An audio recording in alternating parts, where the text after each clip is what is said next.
하나님의 말씀 같이 보겠습니다. 함께 나눌 말씀은 마태복음 1장 18절에서 25절 말씀입니다. 마태복음 1장 18절에서 25절 말씀입니다. Today's passage is Matthew chapter 1, verse 18 to 25. 제가 말씀을 읽어드리겠습니다. 마태복음 1장 18절에서 25절에 기록된 하나님의 말씀입니다. 예수 그리스도의 나심은 이러하니라. 그의 어머니 마리아가 요셉과 약혼하고 동거하기 전에 성령으로 잉태된 것이 나타났더니 그의 남편 요셉은 의로운 사람이라 그를 드러내지 아니하고 가만히 끊고자 하여 이 일을 생각할 때에 주의 사자가 현몽하여 이르되 다윗의 자손 요셉아 네 아내 마리아 데려오기를 두려워하지 말라. 그에게 잉태된 자는 성령으로 된 것이라. 아들을 낳으리니 이름을 예수라 하라. 이는 그가 자기 백성들을 그들의 죄에서 구원할 자이심이라 하니라. 이 모든 일이 된 것은 주께서 선지자로 하신 말씀을 이루려 하심이니 이르시되 보라 처녀가 잉태하여 아들을 낳을 것이요 그의 이름은 임마누엘이라 하리라 하셨으니 이를 번역한즉 하나님이 우리와 함께 계시다 함이라. 요셉이 잠에서 깨어 일어나 주의 사자의 분부대로 행하여 그의 아내를 데려왔으나 같이 읽겠습니다. 아들을 낳기까지 동침하지 아니하더니 낳음의 이름을 예수라 하니라. 아멘. 잠깐 기도하겠습니다. 하나님 아버지 감사합니다. 이제 주님 오신 크리스마스를 2주 남겨두고 또 저희들이 주님을 생각하면서 또 말씀을 나누고 예배를 드립니다. 하나님 이 시간 말씀을 통해서 깨닫는 은혜를 다하여 주시옵소서. 또 깨닫는 대로 삶 속에서 살아내서 주님께 영광 돌리는 저희들 되게 해주옵소서. 예수님의 이름으로 기도드립니다.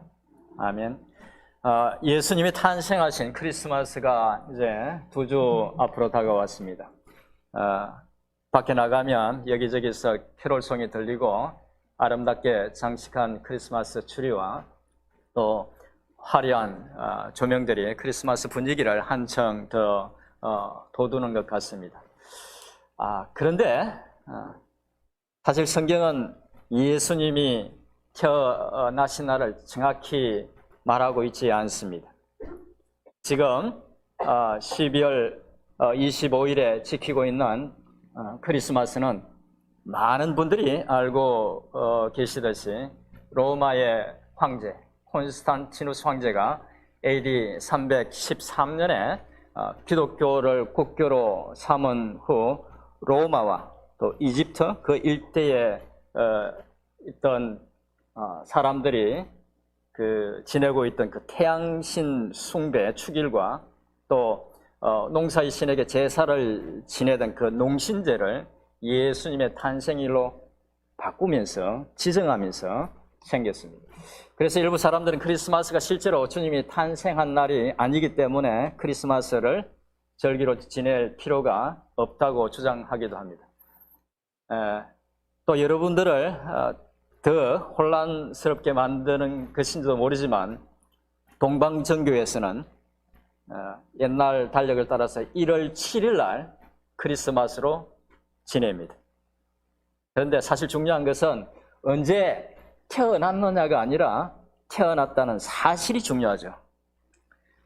주님은 2000년 전에 유대 베들레헴에서 실제로 태어나셨습니다. 아멘. 바로 그 사실이 중요한 것이죠. 오늘 본문은 바로 그 사실을 짧게 기록하고 있습니다.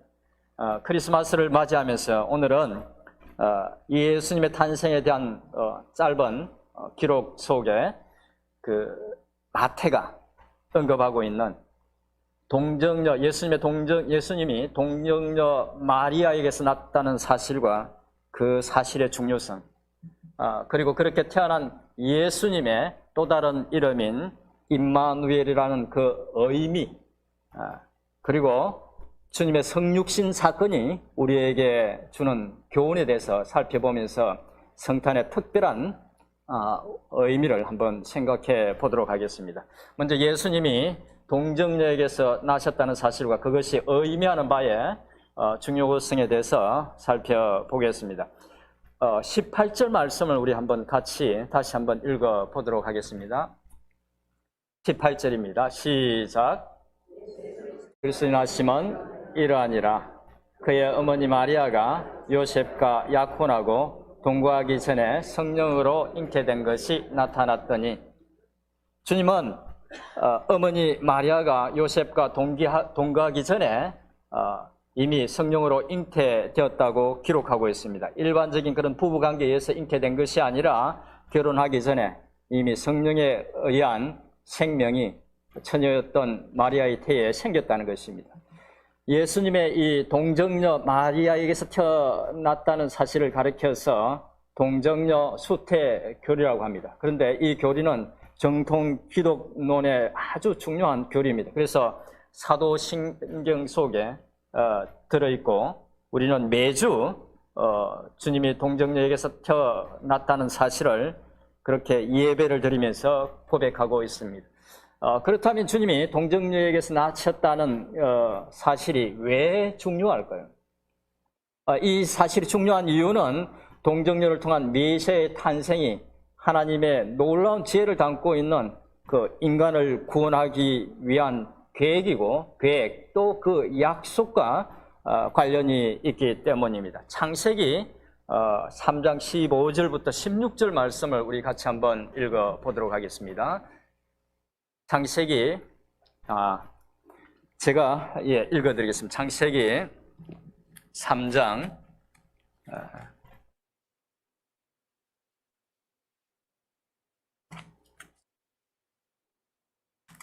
제가 PPT에 넣는다고 깜빡 한 것 같습니다. 죄송합니다.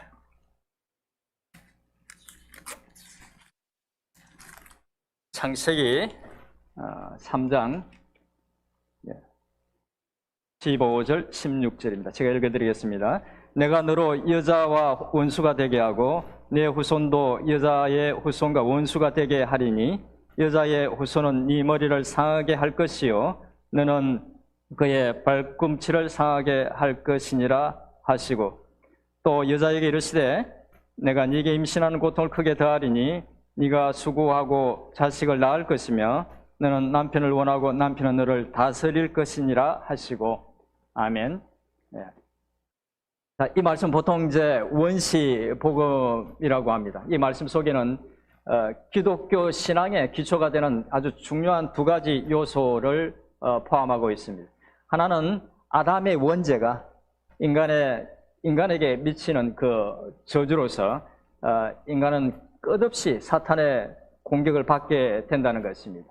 또 다른 한 가지는 하지만 하나님은 인간을 구원하기 위해서 메시아를 장차 보내주실 것인데, 그 메시아는 여자에게서 태어날 것이고 그는 자신을 희생시켜서 사탄을 물리치고 인간을 구원해 줄 것이라는 것입니다. 그러니까 하나님께서 사탄을 무찌르고 인간을 구원하기 위해서 보낼 메시아는 남자의 후손이 아니라 여자의 후손이 될 것이라고 하나님께서 이미 오래전에 예언하셨다는 것입니다. 그런데 하나님은 메시아가 여자의 후손이 될 것이라고 말씀하신 것이, 하나님께서 그렇게 말씀하신 것이 이것만이 아닙니다. 창세기 3장만이 아니라 이사야서 7장 14절에서도 그렇게 말씀하고 있습니다. 이사야서 7장 14절을 같이 한번 읽어보겠습니다. 이사야서 7장 14절입니다. 제가 그것도 안 났나요? 죄송합니다. PPT를 준비하면서 다 넣었다고 생각을 했는데 제가 확인을 했어야 했는데 죄송합니다. 제가 읽어드리겠습니다. 이미 우리가 읽은 말씀 속에도 들어있습니다. 그러므로 주께서 친히 징조를 너희에게 주실 것이라. 보라, 처녀가 잉태하여 아들을 낳을 것이요 그의 이름을 임마누엘이라 하리라. 아멘. 이 말씀은 마태가 오늘 본문 23절에서도 인용하고 있는 말씀입니다. 하나님께서는 창세기 3장에서 메시아가 여자의 후손으로 태어날 것이라고 말씀하신 후에 오랜 세월이 지나서 선지자 이사야를 통해서 다시 한번 구체적으로 메시아가 동정녀에게서 태어나실 것이란 그 예언을 반복해서 말씀하셨던 것입니다. 이 예언은 약간의 설명이 필요한데 잠시 말씀드리자면 이 예언은 열왕기 하 16장을 배경으로 하고 있습니다. 당시 남유다 왕은 아하스라는 왕이었는데 그는 북이스라엘의 그 베가라는 왕과 또 아람의 왕 르신 이 두 나라가 동맹을 맺고 쳐들어올 때 여호와 하나님께 도움을 구하지 않고 대제국 아수르의 왕 디글랏 빌레셀이라는 왕에게 사절을 보내서 도움을 청했습니다. 이 사실을 알았던 선지자 이사야는 왕을 찾아가서 왕을 책망하면서 하나님께 구하면 놀라운 도움을 주실 것이며 또 만약 표적을 구한다면 하나님께서 표적까지도 주실 것이라고 그렇게 말을 하면서 표적을 구하라고 그렇게 조언을 했습니다. 그런데 아하스 왕은 표적을 구하지 않겠다고 말했습니다. 겸손해서 그런 것이 아니라 그는 여호와 하나님이 남유다를 지켜주실 것이란 그런 믿음이 전혀 없었고 또 이미 아수르 왕에게 도움을 구하기로 작정했기 때문에 표적을 구하지 않겠다고 했던 것입니다. 하지만 하나님은 이사야 선지자를 통해서 그가 표적을 구하지 않더라도 당신께서 표적을 주시겠다고 말씀하시고 한 가지 표적을 주셨는데 그것이 바로 처녀가 잉태하여 아들을 낳을 것이요 그 이름을 임마누엘이라 하리라는 그런 약속 또 예언이었습니다. 그런데 이사야 선지자의 이 예언은 구약의 여러 예언들처럼 당대에서 이루실 일에 대한 예언이면서 동시에 먼 훗날 이루실 일에 대한 이중적인 그런 예언이었습니다. 당대에 하나님이 이루실 일은 아하스 가문의 젊은 여인이 결혼해서 아들을 낳고 또 그 아들이 자라서 이제 말을 할 정도의 시간, 그러니까 어느 정도 되겠습니까? 한 3년 정도 됩니다. 그 정도의 시간이 지나면 남유다를 침략했던 아람과 북이스라엘의 왕들을 죽게 해서 남유다를 지켜주시겠다는 것이었습니다. 그리고 하나님은 예언한 대로 아하스 왕이 도움을 청했던 바로 그 아수르의 왕을 오도록 해서 정말 하나님께서 왜 그렇게 하셨는지는 우리가 잘 이해할 수 없지만 하나님이 싫어했던 그 아수르 왕을 오도록 해서 북이스라엘과 아람 그 동맹군을 물리치고 또 두 왕도 죽이고 남유다를 구하도록 하셨습니다. 하지만 아하스 왕이 하나님을 버리고 아수르 제국의 왕을 의지했던 그 죄는 더 큰 죄와 또 화를 불러왔습니다. 아하스 왕은 아수르의 그 우상을 가져와서 하나님의 성전에 두고 섬겼고 그 때문에 남유다의 온 백성들은 우상을 섬기는 죄악에 빠져들고 말았습니다. 그리고 잠시 그 의지했던 또 잠시 도와주었던 그 아수르는 곧 북이스라엘을 완전히 멸망시키고 계속해서 남유다를 괴롭히고 위협하고 또 괴롭혔습니다. 당시에 그렇게 아무튼 그렇게 하나님이 이사야 선지자를 통해서 하셨던 그 예언은 당시에 그렇게 부분적으로 성취되었습니다. 그런데 하나님이 이사야 선지자에게 주셨던 이 예언은 이후에 예수님을 통해서 온전하게 이루어졌습니다.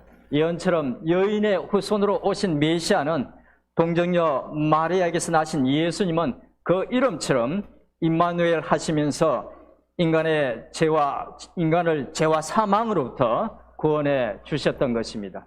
마태복음의 저자 마태는 예수님의 탄생을 말하면서 바로 여인을 통한 하나님의 그 구원 계획에 주목했습니다. 그것을 예수님의 그 족보를 기록하는 그 족보에서도 확인할 수 있는데 마태복음 1장 16절 말씀을 우리 같이 한번 읽어보겠습니다. 마태복음 1장 16절입니다. 네, 같이 한번 읽어보겠습니다. 시작.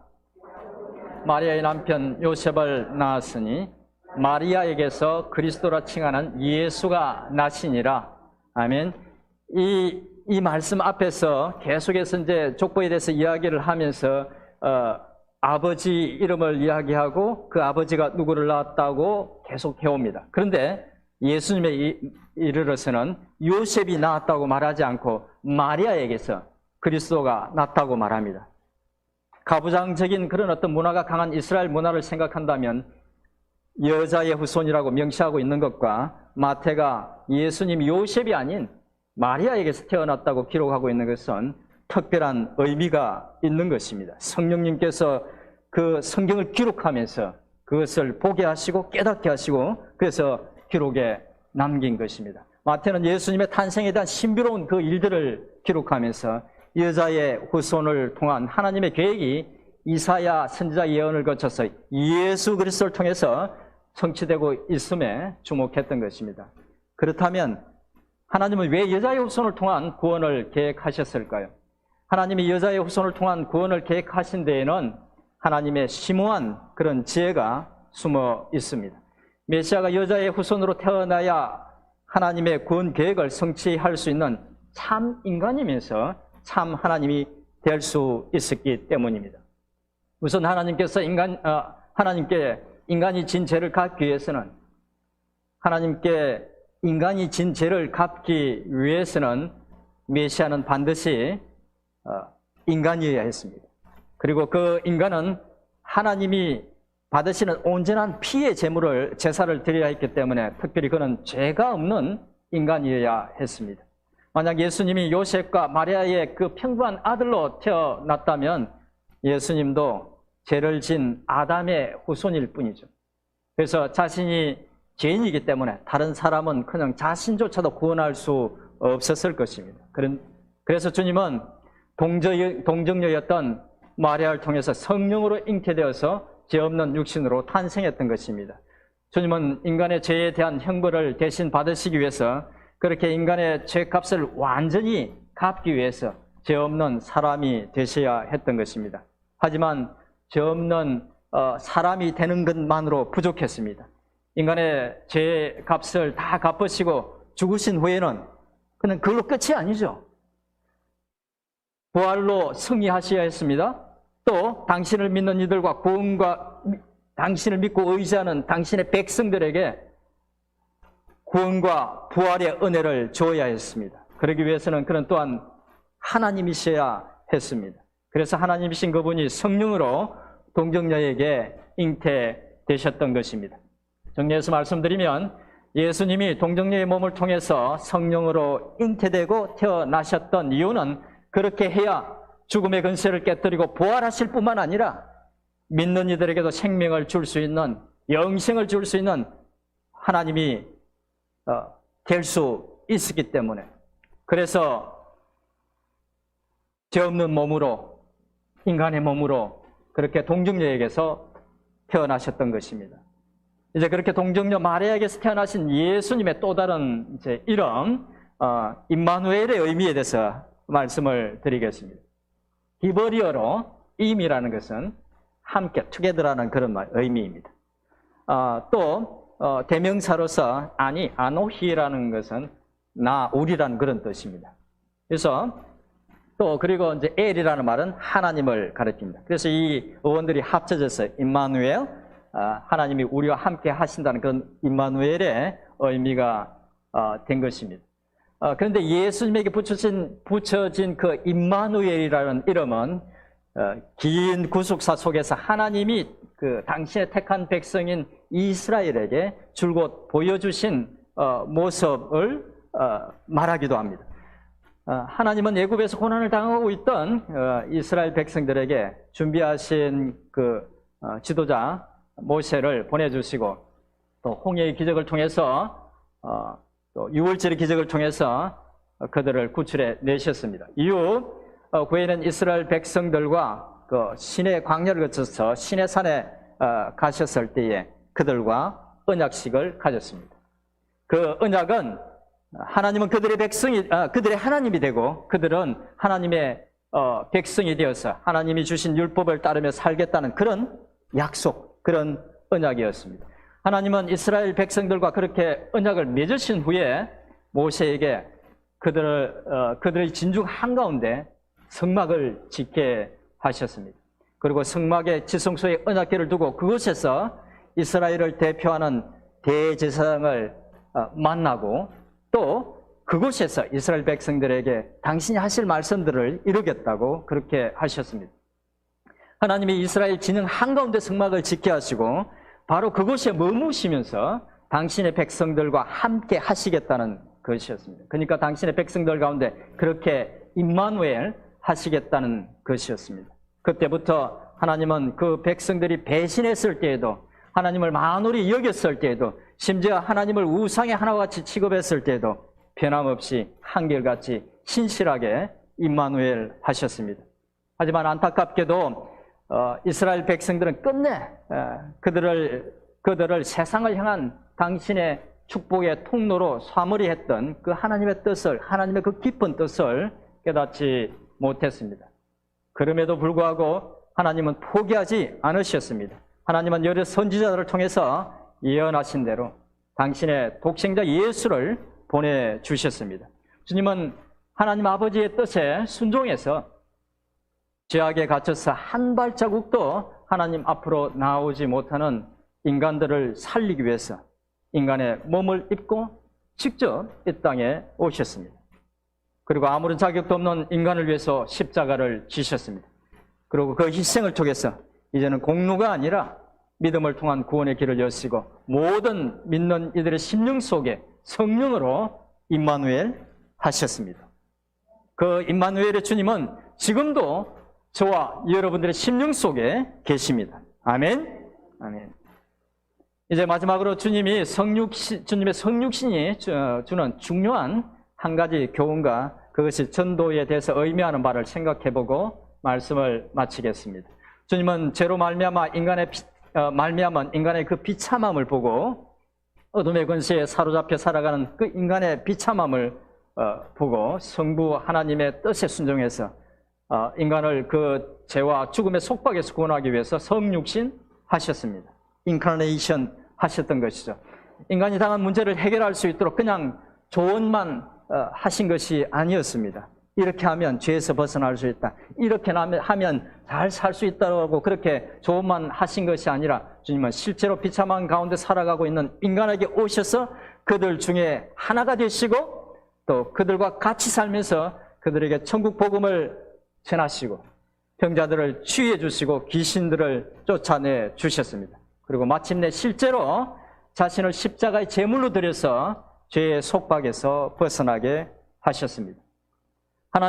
하나님이신 주님은 죄와 죽음으로 고통받고 있던 인간을 살리기 위해서 인간의 몸을 입고 직접 다른 대신할 사람을 보낸 것이 아니라, 다른 일을 보낸 것이 아니라 직접 이 땅에 오셨을 뿐만 아니라 그들을 실제로 돕고 그들이 씨름하고 있던 근본적인 문제를 해결해 주셨던 것입니다. 주님의 성육신 사건은 우리 예수님이 사랑 안에서 구체적으로 행동하시는 분임을 보여주고 있습니다. 성육신을 통해서 우리 하나님은 그래서 사랑의 원리를 가르쳐 주는 분이 아니라 사랑 가운데 구체적으로 행하시는 분임을 보여주셨다는 것입니다. 바로 주님의 이런 삶을 가리켜서 성육신적인 삶이라고 합니다. 우리 신자들은 주님이 사셨던 것과 같은 그런 성육신적인 삶을 지향해야 합니다. 그것은 사랑과 관심과 돌봄이 필요한 이들에게 직접 찾아가서 그들의 필요를 따라 돌보고 섬기는 것입니다. 그것이 바로 성육신적인 삶인 것입니다. 그리고 이것이 바로 성육신적인 삶인 것입니다. 그리고 이것이 곧 신자들이 세상을 향한 하나님의 축복의 통로가 되는 것이기도 합니다. 왜냐하면 신자가 하나님의 백성으로서 성육신적인 삶을 살게 되면 신자의 그런 삶을 통해서 그들 또한 하나님의 위로와 사랑과 격려를 경험할 수 있기 때문입니다. 그리고 그런 성육신적인 삶은 특별히 요즘처럼 물질적으로는 아쉬운 것이 없지만 정신적으로 공고하고 피곤한 세대들에게는 더욱 필요합니다. 성육신적인 삶을 살아서 하나님의 축복의 통로가 되는 여러분 되시기를 축원드립니다. 그런데 이런 성육신적인 삶은 주님의 본을 다른 의미에서도 중요하지만 사실 전도에 있어서는 더욱 중요합니다. 많은 사람들이 전도를 믿지 않는 사람들을 교회 당으로 이렇게 데려오는 것이라고 생각하는데 그것도 아주 귀한 일이죠. 하지만 사실 교회에 데려오는 것보다 더 중요한 것은 삶으로 하나님을 보여주는 것입니다. 복음에 대해서 관심을 갖든 갖지 않든 또 믿지 않는 자들에게 심지어 다른 종교를 갖고 있다 할지라도 하나님의 형상을 가진 그들을 사랑으로 대하고 그들의 생각을 존중해주고 그들이 가진 고민을 경청하고 아픔에 대해서 공감하고 동정하는 긍휼의 마음을 보여줘야 합니다. 그것이 곧 하나님의 백성으로서 해야 하는 일이고 그것이 곧 성육신적인 삶인 것입니다. 그런데 신자들은 사람들은 신자들의 그런 모습을 보면서 기독교에 대한 부정적인 그런 태도를 바꾸고 또 그런 모습 속에서 하나님을 발견하고 복음의 마음이 끌리기 시작합니다. 주님이 보여주신 성육신적인 삶은 성도가 살아내야 할 삶의 모습이면서 전도에 있어서 그렇게 중요하다는 것입니다.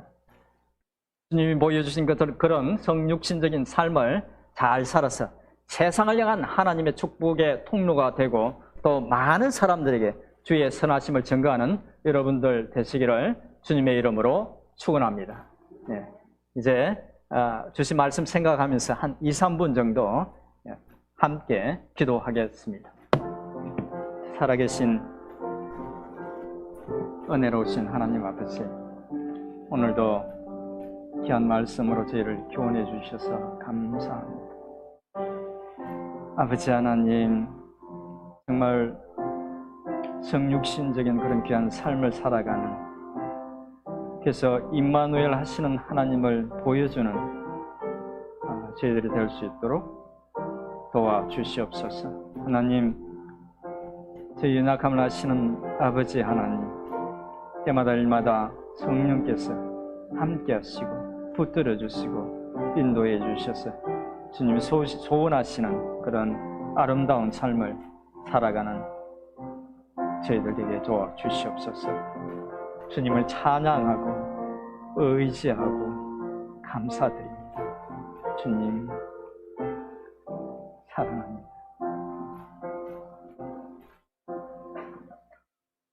사랑하는 주님, 죄와 허물로 죽었던 저희를 살리기 위해서 당신의 손으로 지으신 피조물 중에 하나인 저희와 같은 연약한 모습으로 이 땅에 오셔서 그 고통의 십자가를 지심으로 저희의 영원한 구원의 주가 되어주시고 뿐만 아니라 저희와 늘 임마누엘 하시면서 지키시고 인도해 주심 감사합니다. 그 은혜 그 사랑에 다시 한번 감사드립니다. 주님이 보여주신 그 성육신적인 삶 저희도 살아내서 주의 영광을 드러내는 저희들 되게 하옵소서. 예수님의 이름으로 기도드립니다. 아멘.